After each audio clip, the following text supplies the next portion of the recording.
JBN, we keep you informed. Woman shot dead in Gregory Park, St. Catherine. A 38-year-old woman was shot dead on Tuesday night by unknown assailants on Queens Avenue in Gregory Park, St. Catherine, the police have reported. Dead is Giovanni Ham, otherwise called Gwen, of First Avenue, Gregory Park. According to police reports, Ham was walking along the roadway about 10:30 p.m. when she was allegedly pounced upon by armed men who opened fire, hitting her several times. The police were alerted, and she was taken to the hospital where she was pronounced dead. No motive was ascertained for the shooting. Investigations continue. Man killed by unknown assailants in St. Anne.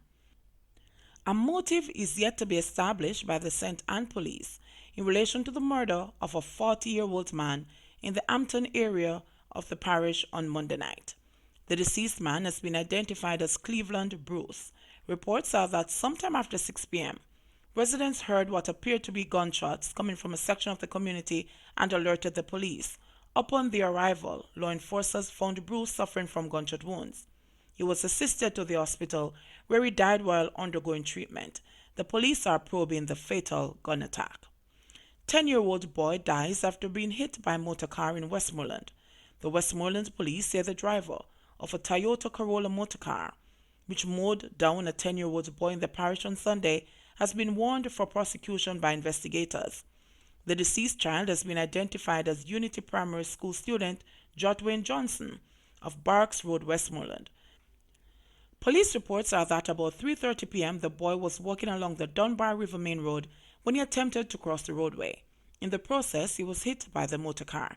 The child, who received multiple injuries, was rushed to the hospital where he later died while being treated. Approximately 276 persons have died from crashes on the nation's roadways since the start of the year. Pedestrians account for a high number of road traffic fatalities. Jamaica jolted by 4.2 earthquake. The earthquake unit has confirmed that a minor earthquake was felt in several sections of the island Thursday morning. 9 parishes reported feeling the effects of the tremor.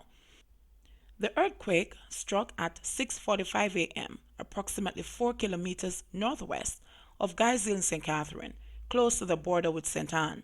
It had a magnitude of 4.2 and a focal depth of 15.1 kilometers, and was felt in Clarendon, St. Thomas, St. Elizabeth, Manchester, St. Catherine, Portland, St. Mary, and Kingston and St. Andrew. Carlin Black, an analyst in the earthquake unit at the University of the West Indies Mona campus, said, "The area which is affected depends largely on the direction that a lot of the energy was directed. A lot of people felt it. Since the start of the year, we have had several earthquakes. There have been no reports of damage or injuries yet." Lecturer fired before getting chance to donate $3 million salary to needy students. The university lecturer who had promised to give needy students his approximately $3 million in basic salary annually had his contract terminated by the University of the West Indies UWI Mona amid questions about his mental state. Dr. Rennie Williamson, who is trained as a chemical and biomedical engineer, was expected to take up his appointment as a lecturer at the Mona campus on August 1 in the Faculty of Engineering on a 3-year contract. However, it appears the UWI cut ties as the lecturer made his way on a flight to Jamaica from the United States, where he was living. Williamson, who is from Trenchtown and attended Kingston College, holds bachelor's and master's degrees in chemical engineering from Cambridge University. He also has a doctorate from Yale University in biomedical engineering and has done postdoctoral studies in biomolecular imaging at New York University, NYU. He states that he has taught at NYU and Yale, as well as Johns Hopkins University and the University of Trinidad and Tobago. I reported to work on Monday morning, August 5, and while I was waiting to meet with the head of the department, I saw an email from the registrar's office. The email was sent on the 4th, but the attachment was dated the 2nd of August. By that time, I was on a flight to Jamaica. I did not see the email until I showed up to work, said Williamson. Williamson had received a May 8, 2019 letter offering employment as a lecturer. However, earlier this month, he was notified that on the basis that the documents you have presented are inadequate for an assessment of your present medical status, please be advised that the University of the West Indies hereby rescinds its offer of employment with immediate effect. Williamson said that while the UE has a right to hire and fire as it sees fit, his greatest concern is how his private medical information was handled. It was revealed on social media platforms that he suffers from bipolar disorder and is dubbed the mad professor, who then fire after one day.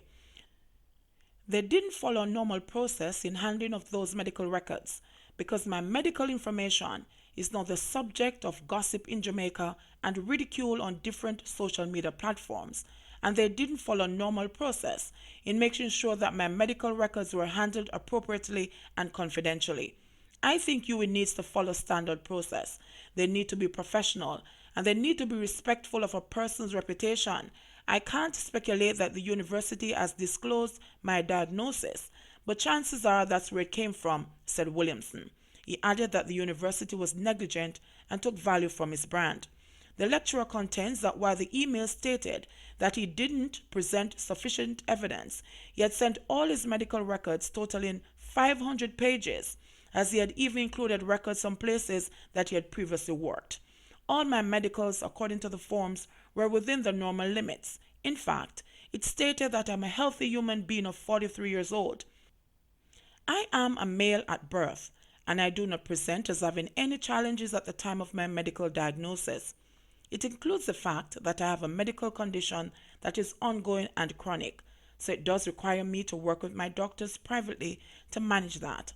And insofar as I don't represent a threat to myself or any other person, and it does not impede on my ability to do my job as a lecturer, then I believe and I hope that we would have continued along the normal process, he said.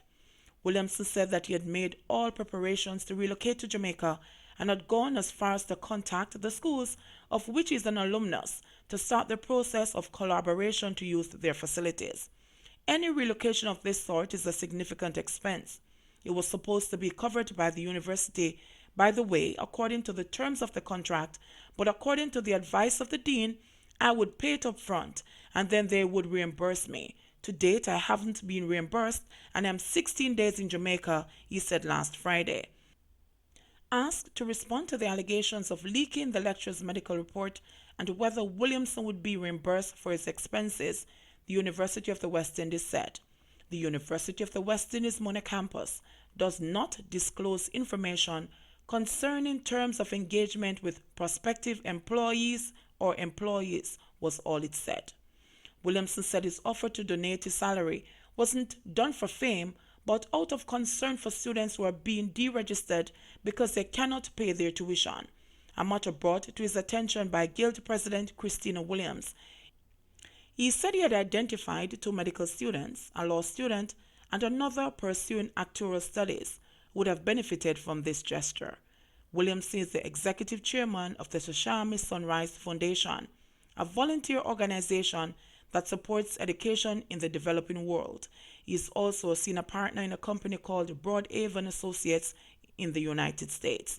I live in the United States, as you know, and so I'm going home.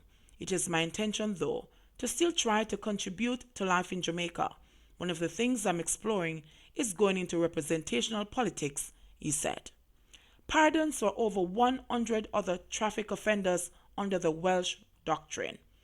Police apprehended a total of 130 speeding motorists on the Edward Seaga Highway over the weekend in a bid to clamp down on unruly drivers and restore order on the roads. The more than 3-hour operation was carried out by a team led by head of the Public Safety and Traffic Enforcement Branch, Assistant Commissioner of Police, Bishop Dr Gary Welsh, who said the exercise targeted motorists from all sections of the island. There was, however, a twist to the operation. After the motorists were held, they were generally given stern warnings and later released. ACP Welsh, in an interview, said the aim of the drive was twofold. He said one area of focus was to use the opportunity to exercise discretion for especially first-time offenders and to educate them about the dangers of the breaches they had committed. The ACP said the other approach was to lay the foundation for future months where we intend to implement a stricter approach to traffic management. Welsh said as part of his Christian principles, he wants to take a different approach to clamping down on breaches of the law in some instances. He argued that with crime so rampant in society, he felt that many people had become immune to the heavy-handed approach of the police force. The ACP said he believed on some occasions, if steps are taken to educate and make people more aware of the dangers of their actions before a stricter approach is taken, this could go a far way in generating more compliance with the law. JBN, we keep you informed. Please remember to like, subscribe, share, leave us a comment, and click the notification bell to receive our daily news items.